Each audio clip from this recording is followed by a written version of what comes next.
Welcome guys, welcome to my YouTube channel. My name is Teddy. So once again, thank you to those of you who have subscribed to my channel. Thank you for your support. So we're still learning about Spanish, right? Today I'm going to talk about a couple of verb conjugations. We're also going to talk about certain consonants that actually have a big impact on the vowels, right? So if you've watched my previous video about alphabets, you should remember the consonants and the vowels, right? So remember the vowels like a, e, o, u. How I told you the way you see them, that's how they sound exactly. But you also have a few consonants that are acting over the vowels, that's making them sound a little bit different, but not that much different, okay? So we're gonna start. All right, guys, so the vowels, which are O, E, A. So O, A, A, those three vowels, right? So when they're accompanied with these consonants N, M, and R with the OR, so there's a little slight different in the sound. Maybe it's nasal or something else, right? So for instance, you see O and then an N, so it's not own, it's on. And it's also not a closed vowel because you hear the sound of the N afterward, right? And OM is gonna be right? But sometimes if it's accompanied by another vowel, it might just sound like O, like comunicación, right? So OR is gonna sound a little bit like or, not or, but or, right? More nasal, right? So EN is gonna be N, EM, M, AN is gonna be un or ung. Sometimes you might hear like an NG sound, ung. And AM is gonna be like all right? So that's it for now. Oh, for example, right? CON, it's con, which means with in English. And here you have hambre. Notice it's not hambre, it's hambre, which means hunger or hungry in Spanish, okay? So now we're gonna move on to the verb conjugations, and I'll give you a couple of examples with a few phrases. Okay. So we're gonna learn two verbs today, which are querer and hablar. Hablar means to speak or to talk, right? And querer means to want and also sometimes to like, specifically when you use a querer a with a preposition, someone. It's gonna be to love someone, to like someone, specifically family members. But in this case, we'll use it more like want, all right? So we're gonna learn the conjugations of the verb querer, right? So there's something that's called a stem verb or a verb root. The verb root would be right here without the ER. ER is an ending. So we're gonna put the verb stems right here, right? But with this verb, it's a little bit irregular. So which means, you see where I added an I? So in these forms right here, you'll always see an I, except for the you plural form, which is used mostly by Spanish people, meaning Spaniards from Spain, not Latin American Spanish. And nosotros, which means we, all right, for those two right here. They're not gonna have the I right here, as you can see, right? And then we're just gonna add the ending. As you can see right here, the ending O, S, E, hemos, es, N, okay?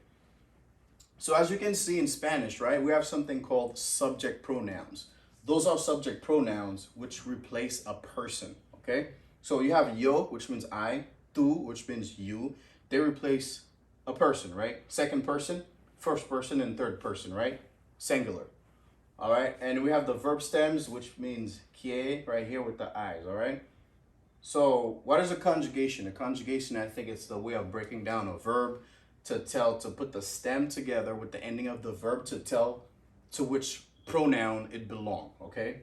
Which are the pronouns right here. And so we're gonna start with the verb conjugations. So this yo quiero, tú quieres, él, ella, usted quiere.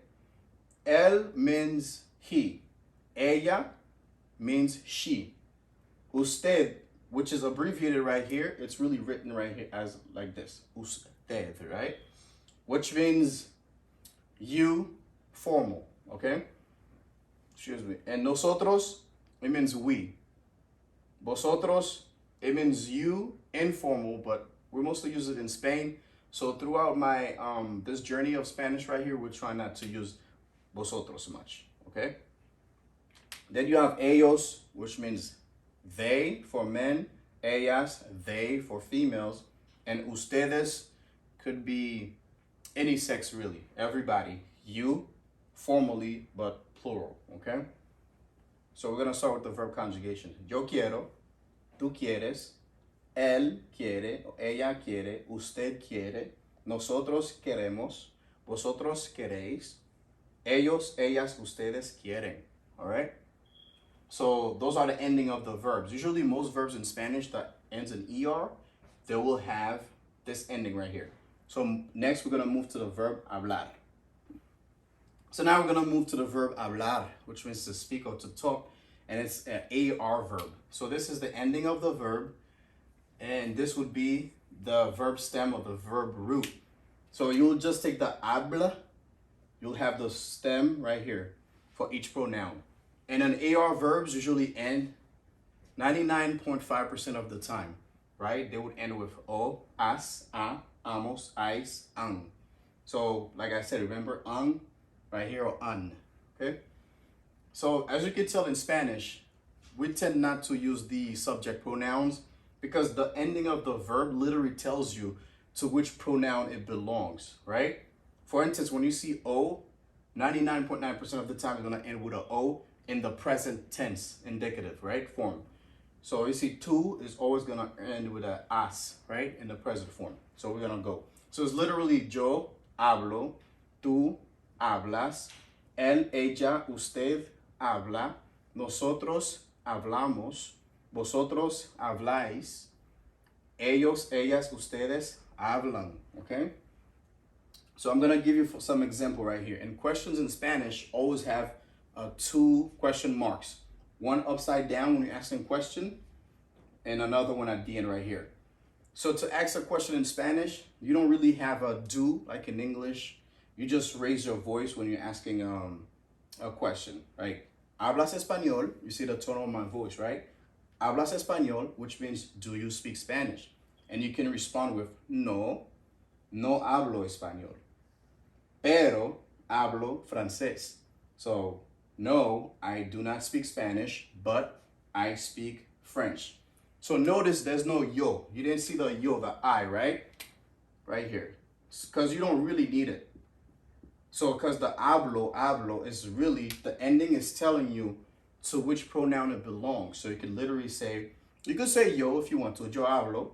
But if you use the first time yo, the second one is still about the same subject. You don't have to use another yo here if you use it the first time. You could just say, no, yo no hablo español, pero hablo francés, okay? So next example will be, or you could respond like this. You could say, no hablo español, sino francés, right?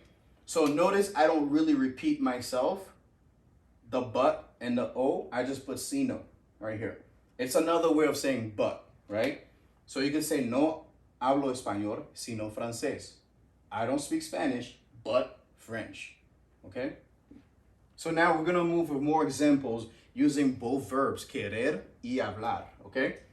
So like I said again, you don't really have to use the yo right here, right? You see this ending, o, it tells you it belongs to yo. You see this ending right here, hemos, where do you see it?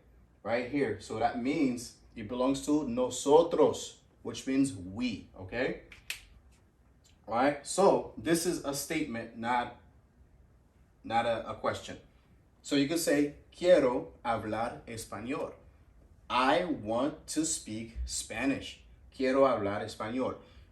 I would say 99.9% of the time or 100% of the time when you use quiero to means to want, you're not going to use a preposition a, okay?